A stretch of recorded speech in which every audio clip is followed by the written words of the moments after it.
হায় রে, তুমি কি শুরু করলা? আমার নাম নিয়ে তুমি এরকম কান্দাছো কেন? চুপ চুপ, তোর কথা আমার ভাল লাগতেছে না। এই এই, তোর বাপ মেরে কি নাম রাখছে? হ্যাঁ, নাম রাখছে মধু, ঠাডা পড়া নাম রাখছে, জোলার নাম রাখছে একটা মধু।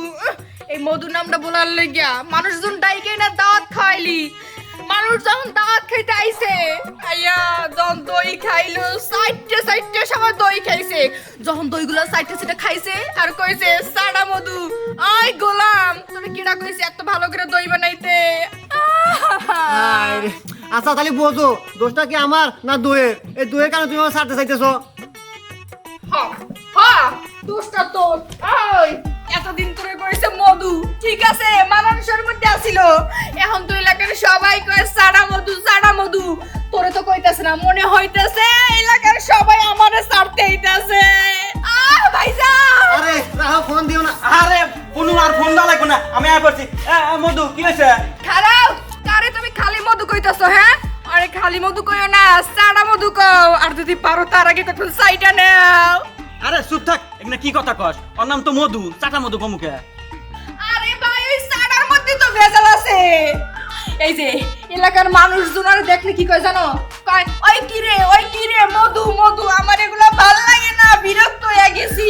আর এই মধু নামটা ভুলার লেগে পাল্টানোর জন্য এলাকার মানুষজন ডাইকা দাপ করে আনছে বাড়িতে। তারপর কি করছে জানো? গরুর মাংস আনছে, পোলাও আনছে, ইলিশ মাছ ভাজছে, এবার মুরগি ভুনা করছে, লাস্টে ঝামেলা পাকাইছে দই। আরে নোনো, দইটা কি ভেজাল বাদাইছে এইটা তো কবি। দেখাইতেছি ভাই, আর দাও না, থাক তুমি না, তুমি আমার ভাই। ভাবি তোমার হাত দাও। এই যে এলাকার মানুষজন দই এমনি সাইটা খাইছে, ওরা পারে না আঙ্গুল হুদ্দ ক্ষয় করে ফেলাইবো। ওই থেকে সবাই ডাকে সাদা মধু। এখন তুমি কও, এই সাদা মধুর লাগে কি আমার সংসার চলে? আমি সংসার করবো না, আমি এখান থেকে কাটাপ্পা হতে চাই, প্লিজ। ভাইজান, আমার কথাটা একটু শোনেন। এখানে আমার কি দোষ? বাপ মাও নাম রাখছে মধু, মানুষ আমার কয় চাটা মধু, আর সেই নামটাই আপনার বোন পছন্দ করে না। আর এই নাম পাল্টানোর জন্য আমি গ্রামের অনেক মানুষ দাওয়াত করে আমি খাওয়াইছি। খাওয়ানোর পরে যে লাস্টে দই আসছিল, দই সাইডে খাওয়া দা, দই স্বাদ নাকছেন কি? দই তো আর আমি বানাই নাই, হ্যাঁ? দই স্বাদ নাকছে, দই খাওয়া দা, এখন আমার নাম কয় চাটা মধু। এই কারণে আপনার বোন চলে দেবো, এর কোনো কথা? ঠিকই কইছাও, দোষ তো আর তোমার না, দোষ হলো গ্রামের মানুষে। কে দই বাদ দিয়া গ্রামের মানুষে কি গু খিলাবার পারো নাই? এই ভাইজান, এটা তুমি কি কইতাছো?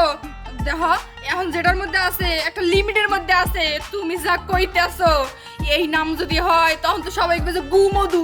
থাকবে ভাই, থাকবে। আমার এই সাড়া মধু অনেক ভালো, আমার আর কোনো নাম লাগবো না। কে তুমি না যাইবে গা? যাও যাও, এখন যাও। আরে না, থাক, যে হইছে আমার এই সাড়া মধুই ভালো। তুমি যাও গা, যাও। এই তো লাইনে আইছস, পরের কথায় কখনো কান দিবি না। পর মানুষ সবসময় পরই থাকে, ওগারের কথায় কান দিয়া নিজেদের সংসারে ঝামেলা বাজা কোনো লাভ নাই। আর নিশি, মনে রাখো, কে কি কইলো না কইলো এই কথা কোনো সময় কানে নিবা না। স্বামীর সাথে ভালো মতো সুখে শান্তিতে সংসার করো। এই চল আমরা যাই। নাহলে তো ঘুমোতে নিয়েই থাকা লাগবো তোর। অসম্ভব, আমার ওসব দরকার নেই। আমার সাড়া মধুই ভালো, বোঝা নাই? মানুষ সাড়া মধু কোক আর যাই কোক, মধু তো মধুই না। হ্যাঁ